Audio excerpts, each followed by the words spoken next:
Olá, amigos, boa noite. Nós vamos dar continuidade ao estudo do Livro dos Espíritos. Hoje nós encerramos o livro 4, encerramos a obra. Estamos no capítulo 2, Penas e Gozos Futuros, segunda parte. Um capítulo belíssimo, vale a pena nós estudarmos. Kardec faz uma análise profunda com os espíritos superiores a respeito da vida futura, dos nossos comportamentos, o que vai acontecer depois, se existe recompensa, pena, inferno e tudo mais. Hoje nós vamos analisar os seguintes tópicos com Kardec: expiação e arrependimento, duração das penas futuras, ressurreição da carne, paraíso, inferno, purgatório, paraíso perdido, pecado original. É um capítulo extenso, então nós trazemos aqui no curso básico de Espiritismo os principais pontos, os fundamentais do capítulo. Então Kardec, nesse tópico expiação e arrependimento, pergunta se o arrependimento se verifica no estado corpóreo ou no estado espiritual. E os espíritos vão dizer no estado espiritual, mas pode também verificar-se no estado corpóreo, quando bem compreendeis a distinção entre o bem e o mal. Então, no plano espiritual, quando há o arrependimento, o espírito ele compreende as suas imperfeições, as imperfeições que o impedem de ser feliz e aspira uma nova existência, uma nova oportunidade de evolução, de expiar as suas faltas. Então vamos lembrar que a expiação, ela é a consequência de uma falta. Portanto, qual é essa consequência então do arrependimento? No estado espiritual, uma nova encarnação, desejo de uma nova oportunidade para se purificar. E no estado corpóreo, de querer adiantar-se ainda na vida presente, se houver tempo para reparação das faltas. Na fase biológica, que é essa que nós estamos como encarnados, nós aqui, se houver o arrependimento, quando a consciência nos chama para o que é correto, e esse despertar de consciência, ele tem correlação com o grau de evolução do espírito, com a aquisição de conhecimento, o entendimento da lei de Deus. Quando acontece isso, então a pessoa quer avançar e quer melhorar. Muito bem, Kardec então pergunta: e o homem perverso, que durante a vida não reconheceu suas faltas, sempre reconhecerá depois da morte? E os espíritos vão dizer que sim, sempre as reconhece e então sofre mais, porque sente todo o mal que praticou ou do qual foi a causa voluntária. Entretanto, o arrependimento nem sempre é imediato. Então, há espíritos que se obstinam no mau caminho, apesar dos sofrimentos. Mais cedo ou mais tarde vão reconhecer. Então, reconhecerão haver tomado uma senda falsa e o arrependimento se manifestará. É para os esclarecer que os bons espíritos trabalham e que vós mesmos podeis trabalhar, dizem os espíritos superiores. Então, o arrependimento, ele nem sempre é imediato. Nós sabemos disso, conhecendo a dinâmica de funcionamento da vida espiritual através das obras de André Luiz. Psicografia do Chico, por exemplo, ou do Divaldo, Ivone do Amaral Pereira. Nós vamos ter informações ali a respeito da situação dos espíritos após a morte. Então já temos vários relatos, como eles vivem, que regiões eles habitam, os seus sentimentos, se estão arrependidos, se não estão. Então, além disso, nós vamos ter na obra O Céu e o Inferno, na segunda parte desta obra da codificação, relatos de espíritos através de mensagens mediúnicas. Kardec então faz uma investigação sobre a situação deles, com exemplos de espíritos que estão felizes, que sofrem. Então eles vão contar para nós, olha, quando eu estava encarnado na Terra, eu fiz isso, fiz aquilo, agora eu estou assim, as consequências disso tudo. E nas nossas reuniões mediúnicas, nós também acompanhamos esses relatos. De qualquer forma, o arrependimento ele vai acontecer em algum momento da jornada de qualquer espírito, porque nós estamos aí evoluindo, né? Isso é inexorável na nossa vida. Somos filhos de Deus, criados pelo amor e para o amor, para a felicidade. Então, uma hora isso vai acontecer, mas Deus, na sua infinita misericórdia, sempre vai nos dar novas chances que se fazem através de experiências de reencarnações, de novas reencarnações.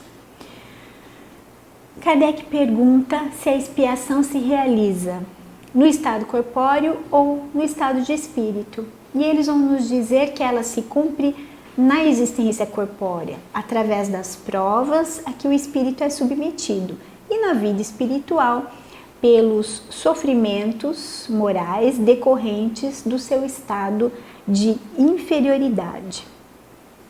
Então lembra que a expiação é a consequência da falta cometida e acontece nos dois planos. Isso é a justiça divina, não é castigo, né? É justiça, né? Justiça de Deus.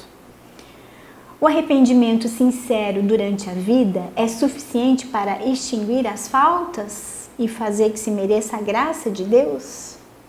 Então eles dizem que o arrependimento ele auxilia sim a melhora do espírito, mas o passado ele precisa ser recomposto, precisa ser expiado. Então nós desarmonizamos a lei de Deus. Então imagine um bandido, um assassino, um corrupto. E aí no último momento, no último suspiro, ali para desencarnar, ele se arrepende. Então já recebe a graça de Deus. Está tudo certo? Onde está a justiça de Deus nesse procedimento? Então não é assim.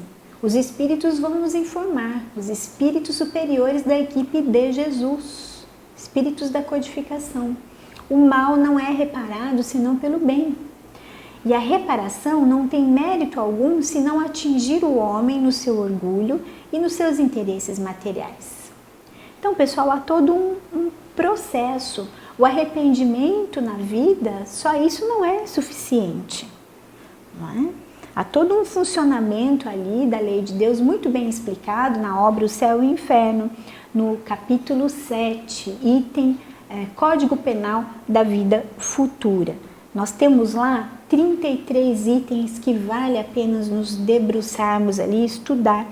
Eles vão nos dizer que o sofrimento ele está ligado à imperfeição e que a lei da justiça divina está encerrada na máxima trazida pelo Cristo, a cada um segundo suas obras. Nada mais justo que isso, não é? Então, dentro dessa dinâmica, eles nos ensinam que há um caminho, há um processo, um passo a passo. Primeira coisa é o arrependimento, depois a expiação, que é viver a consequência da falta, e o terceiro passo, a reparação. Eles vão nos ensinar que cada falta cometida precisa ser reparada com o bem, né? Com amor. Muito bom. A duração dos sofrimentos do culpado na vida futura é arbitrária ou está subordinada a alguma lei? Duração das penas. Eles vão nos dizer que Deus nunca age de forma caprichosa e tudo no universo é regido por leis que revelam a sua sabedoria e a sua bondade. Nesse sentido, sobre a duração dos sofrimentos, que tempo é esse? É o tempo necessário para o nosso melhoramento. O tempo é nosso, depende da nossa vontade e do nosso esforço. Para o espírito sofredor, o tempo parece muito longo, mais longo do que quando encarnado. Então, a duração das penas é eterna, de uma maneira figurativa. E eles vão nos dizer que a lei que rege a duração das penas é eminentemente sábia e benevolente, pois subordina a duração do sofrimento aos esforços dos espíritos, jamais tirando a liberdade de escolha, o livre-arbítrio. Se dele faz mau uso, sofrerá as consequências disso. Então, a doutrina espírita ela é muito lógica, não é? Trabalha a nossa fé raciocinada. Isso tudo faz sentido, não é? E alicerça a nossa fé, porque nós conseguimos compreender todo esse mecanismo da lei de Deus. Será que existem espíritos que nunca se arrependem? Há espíritos cujo arrependimento é tardio, mas pretender que jamais se melhorem seria negar a lei de progresso e dizer que a criança não pode se tornar um adulto. Claro que não. Em algum momento da jornada, esse espírito vai se arrepender. Nós vamos ter um relato interessante na obra Libertação, de André Luiz, Psicografia do Chico, onde a personagem principal é Gregório, um dirigente de uma organização nas regiões inferiores, uma cidade organizada nessas regiões, e Gregório está ali nessa condição relacionada ao mal há muitos anos. E há toda uma estratégia no livro para o resgate dessa criatura através da sua mãe, que é um espírito muito superior, espírito Matilde, e ela aguarda, ela está acompanhando Gregório, mas ainda não houve uma mudança na vibração, na sensibilidade, para que ela possa agir mais intensamente junto ao seu filho, nesse trabalho de resgate. Mas em um momento isso começa a mudar. Gregório começa a sentir tédio por essa condição de estar no mal. Então, em algum momento, isso vai acontecer na vida da criatura, né? Tédio, e aí vem o arrependimento, né? Muda o processo da sensibilidade e o espírito de Matilde consegue então agir e se desdobra toda a história do livro, que é lindíssima, vale a pena nós lermos. Então, em algum momento vai haver o arrependimento. Somos criações divinas. Nós trazemos a essência de Deus dentro de nós. Então, aquele potencial de amor está ali em germe, em semente. Uma hora vai florescer. Então, a eternidade das penas corresponde à eternidade do mal. Depende de nós. O objetivo da pena não é outro senão a reabilitação, a redenção. Querer que a pena seja eterna por uma falta que não é eterna é negar-lhe toda a razão de ser. Então, essa questão sobre as penas eternas nas escrituras foi mal compreendida. Tem esse sentido alegórico. Hoje não cabe mais na nossa razão esse mau entendimento. Agora Kardec faz uma investigação a respeito da ressurreição. Então, ele pergunta: o dogma da ressurreição da carne é a consagração da reencarnação ensinada pelos espíritos? E os espíritos vão dizer: como quereis que seja de outro modo? Dá-se com essa expressão o que se dá com tantas outras que só aparecem desarrazoadas aos olhos de certas pessoas que as tomam ao pé da letra e por isso são levadas à incredulidade. Então vejam só, mais uma vez uma falta de compreensão, mas isso está de acordo com o grau de evolução, de maturidade da humanidade para compreender certas questões que têm sentido alegórico nas escrituras. Por óbvio, nós já sabemos muito bem pela ciência que é impossível a ressurreição do corpo físico. Com a morte das células físicas não tem como isso se recompor. Não é? Então o que os espíritos estão nos dizendo é que ali nas entrelinhas que foram mal compreendidas nós temos a questão da reencarnação. Esse é o entendimento a respeito da ressurreição. Então vejam que o Espiritismo ele nos traz a chave para o entendimento de uma linguagem figurada das Escrituras.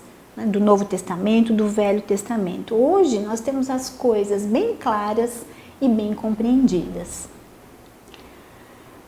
Kardec pergunta se existe um lugar circunscrito no universo que está destinado às penas e aos gozos dos espíritos de acordo com seus méritos. Não existe um lugar? Inferno, purgatório, paraíso.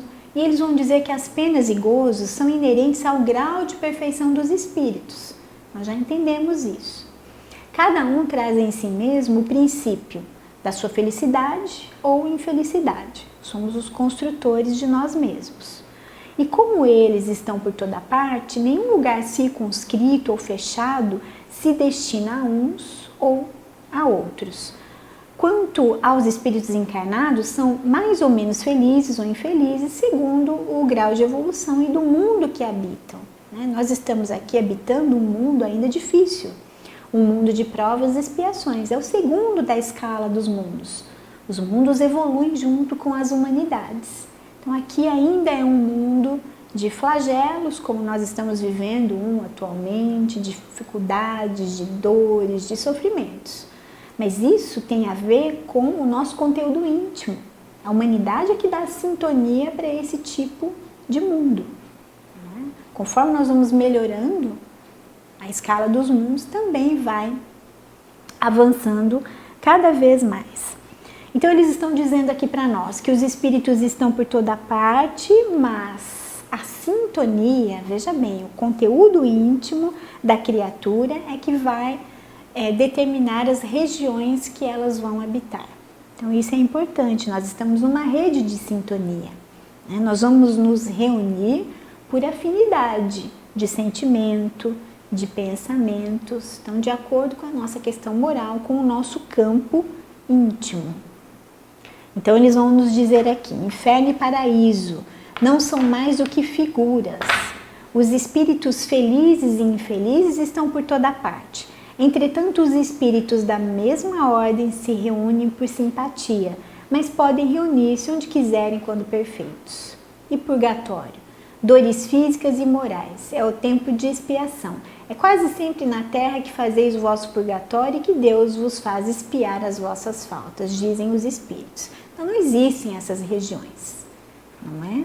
O que existe é uma questão do nosso campo íntimo que dá sintonia para aqueles que estão na mesma faixa de pensamento, de sentimento, modo de agir, modo de viver.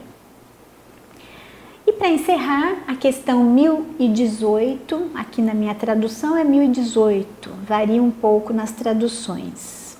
É belíssima essa questão, leiam em casa. Vamos trazer aqui um trechinho. O reino do bem poderá um dia realizar-se na terra? E olha o que os espíritos dizem. O bem reinará na terra. Quando entre os espíritos que a veem habitar, os bons superarem os maus. Então eles farão reinar o amor e a justiça que são fonte do bem e da felicidade. É pelo progresso moral e pela prática das leis de Deus que o homem atrairá para a terra os bons espíritos e afastará os maus. Mas os maus só a deixarão quando o homem tiver banido daqui o orgulho, o egoísmo. Quem diz isso é o Espírito de São Luís. Então, meus amigos, depende de nós essa melhoria, essa evolução dos nossos esforços, de uma autoanálise constante a respeito dos sentimentos, dos nossos comportamentos.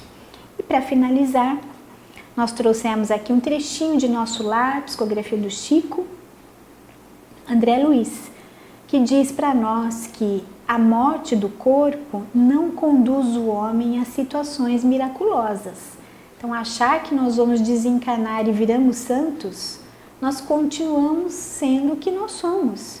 Imagine se daqui a 5 minutos nós atravessamos a rua e somos atropelados e desencarnamos. Nós vamos continuar sendo nós mesmos, com os nossos amores, desamores, imperfeições, o que sentimos, o que pensamos, opiniões, teorias, conceitos, preconceitos. Portanto, continuamos a ser nós mesmos. É por isso que nós devemos estar sempre no processo de nos tornarmos pessoas melhores em termos de sentimentos. E ele diz: todo processo evolutivo implica gradação. Há regiões múltiplas para os desencarnados, como existem planos inúmeros e surpreendentes para as criaturas envolvidas de carne terrestre. Almas e sentimentos, formas e coisas obedecem a princípios de desenvolvimento natural e hierarquia justa. Nada mais justo, não é? É todo um processo de evolução gradativo, de sintonia, de envolvimento. Meus amigos, nós encerramos então essa quarta parte, encerramos a obra, o Livro dos Espíritos, e a partir da próxima quarta-feira nós iniciamos um curso para iniciantes no Espiritismo, curso de Espiritismo básico, para aqueles que estão chegando agora na doutrina espírita. Então, a partir de quarta-feira estaremos aqui com esse novo curso. Nós agradecemos a presença de todos. Se quiserem mandar perguntas, nós podemos responder oportunamente às suas colocações. Uma boa noite e muita paz a todos.